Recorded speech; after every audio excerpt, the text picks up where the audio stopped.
Ladies and gentlemen, Eddie Marcus here again. I want to take a few moments and share some thoughts with you.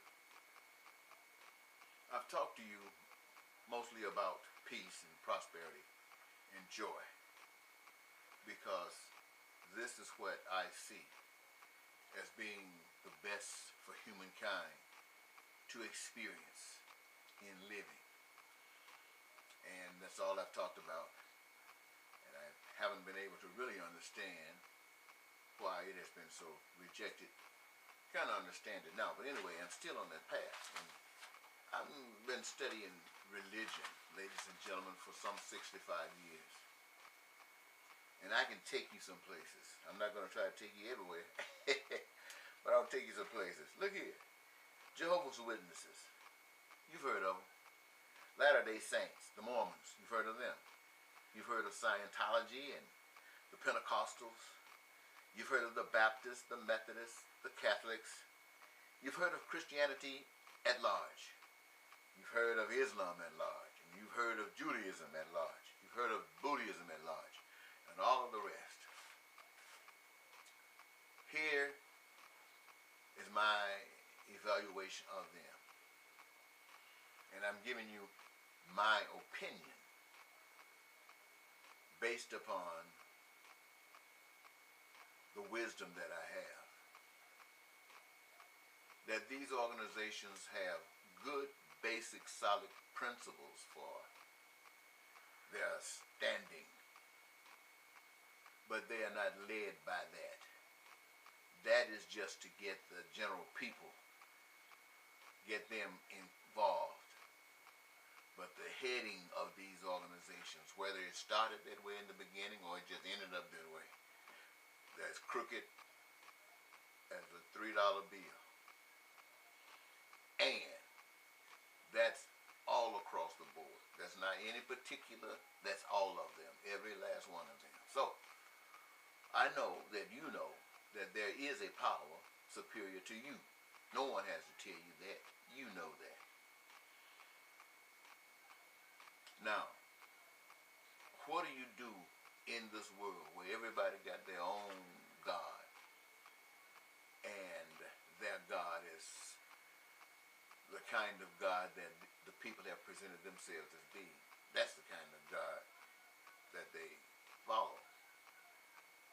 And here you are in the midst. Well, here's what I would say to you.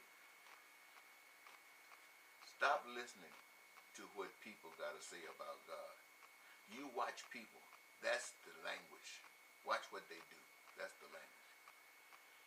But even that, only see it for what it is, good or bad. But your search, your relationship with God is directly yours. Every last one of you that are hearing my voice today. If you want to go to church, go. But go for whatever reason you can come up with. But not to find God. And not to let anyone lift you up by God. You find God. You reach out and let God come into your life. And you have a relationship with God. You have a relationship with God. You can hang with people who are doing their thing. But you have a relationship with God. And you let God lead you. Because only in God can you have peace. You cannot have peace with this crowd who everybody doing their own thing. Now it might be so given that you end up all in the same boat. That's fine. Being with God put you there. But it is you.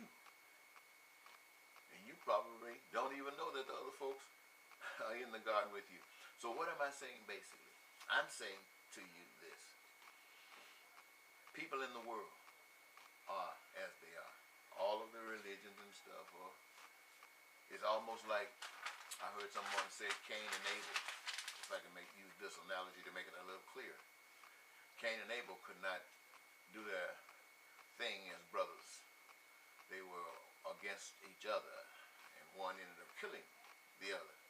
And they say that this was founded on the principle that Adam and Eve had violated the rules of oneness when one decided to go an opposite way.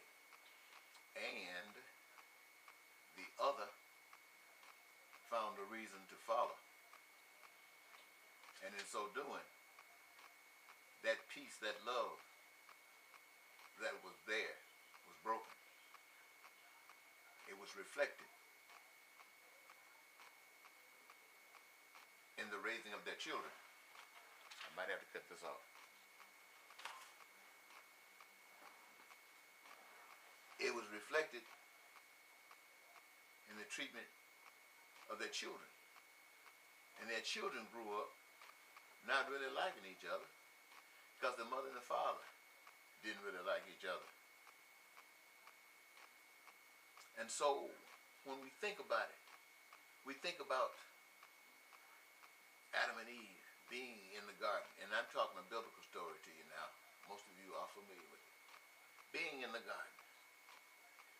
And they are following a guideline that have been imprinted upon their hearts, and they're just following it, and it's working fine for them. They're thinking for sure if they violated a certain thing that it would surely kill them. And then someone, a spirit, a voice, a instrument of different faith, as it were, said you will not surely die. Knowing that life is continuously, Satan, Lucifer, devil, whoever you want to call it, could say that.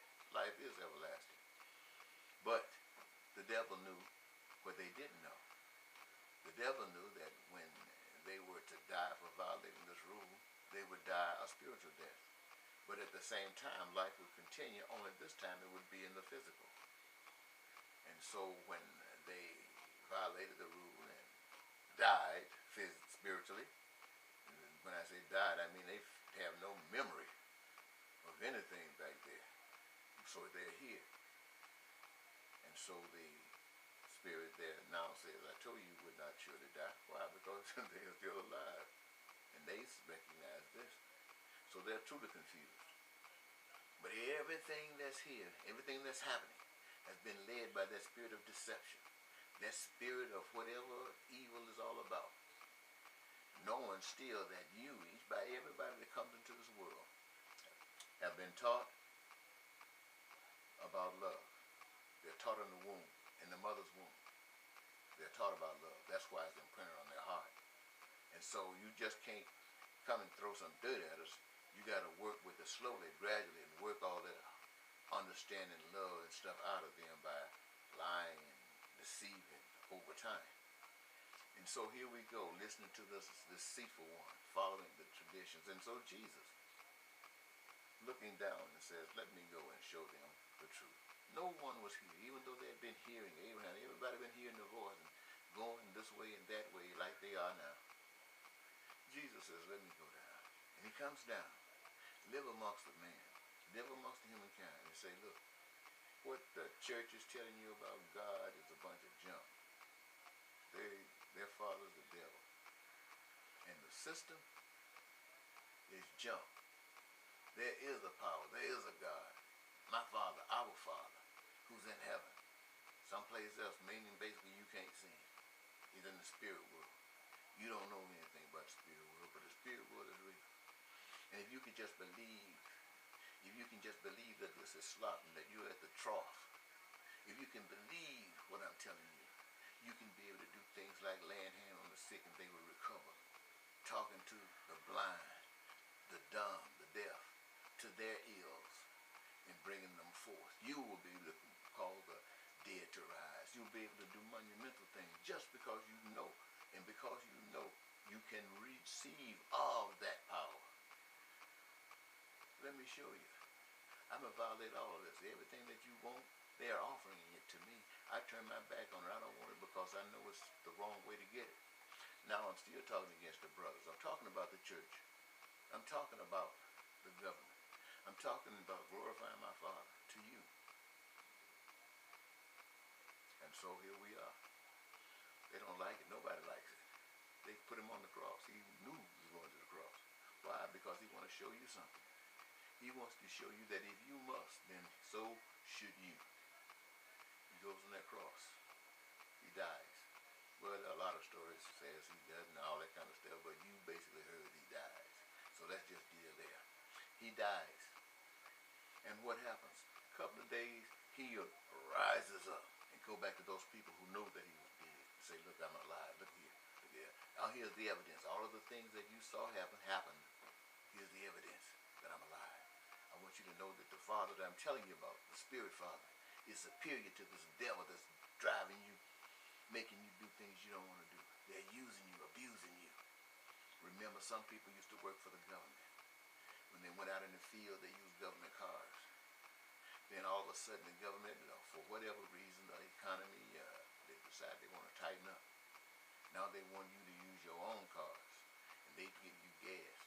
And the people who want the job don't want to argue. They sit up, the union not fighting for them, so they just start tearing up their cars, going down there trying to make them change to pay these bills and stuff that the devil and Lucifer and all these people who are living in darkness are dictating them to follow suit.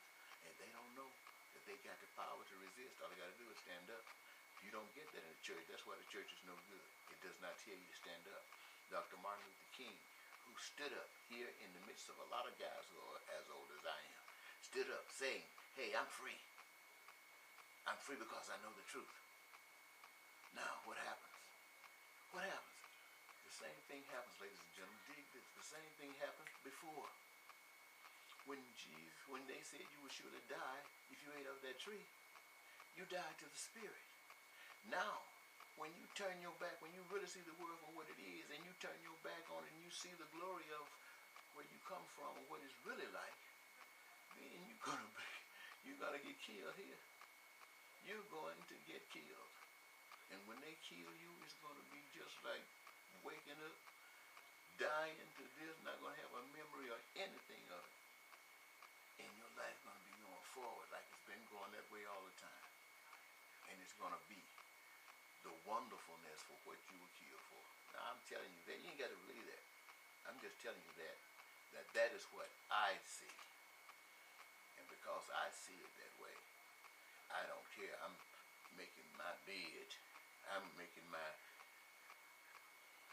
coffin ready. Because this is crazy. I am a child of God. I'm not a child of the New World Order. I'm not the child of the United States government. I'm not the child of Britain. I'm not the child of a system. I'm a child of the Almighty Creator who put me here to say to you today exactly what I'm saying to you, so that you might hear. What you do with is all upon you. And I'm going to leave it there. Until next time, this is Eddie Marcus say, bye-bye.